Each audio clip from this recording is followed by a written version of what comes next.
And now we'd like to hear from Jerome Antil. Jerry, do you want to give us a few words, please?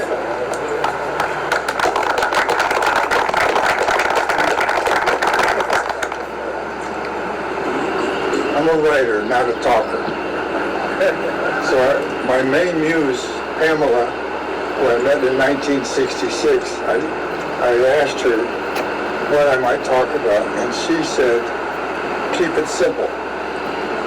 And that reminded me of what my father would do. My father was a great marketing guy in the day.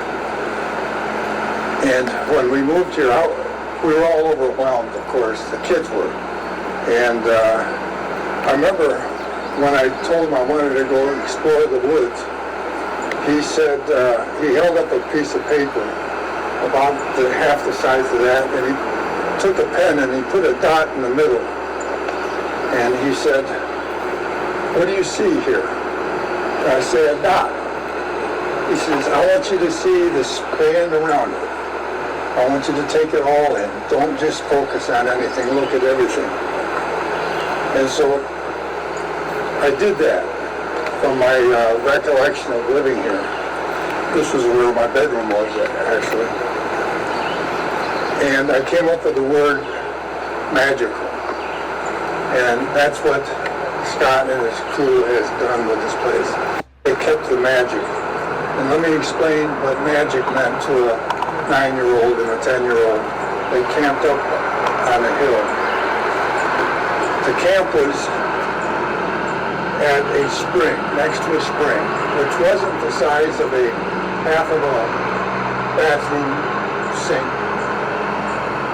And to this day, I often wonder how water was always in that spring from the top of a hill and how it always flowed.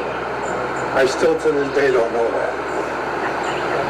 The other thing was that it was mentioned in a recent podcast about the fact that in the spring the water flows big and in the summer it barely trickles. And that's so true, I remember that. But one day I wanted to camp out and it was near dusk and I'm crossing the creek to climb the hill and I take my canteen and I dip it down for drinking water and I let it fill up in the creek. I go up, I camp out, in the morning I'm getting ready to come down and I come down by the White Rock and start down and I start convulsing. And I wasn't throwing up, but I was having contractions, and I was really being bent over with convulsions. And I got down to the stream, the creek, which was barely flowing, and literally there were thousands of fish floating on their side. I mean, fish that big that I never thought were in there. And it wound up that the dairy up in New Woodstick, I think, had poured their cleaning chemicals. Somebody dumped them into the creek and killed fish for miles, and they got fined, I think, $1 or $2 a fish there.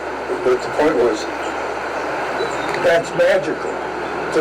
It took that calamity for me to realize how incredible nature is.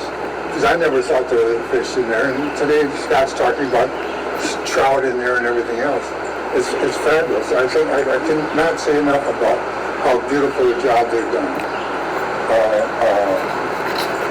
And I guess that's about it. Thank you.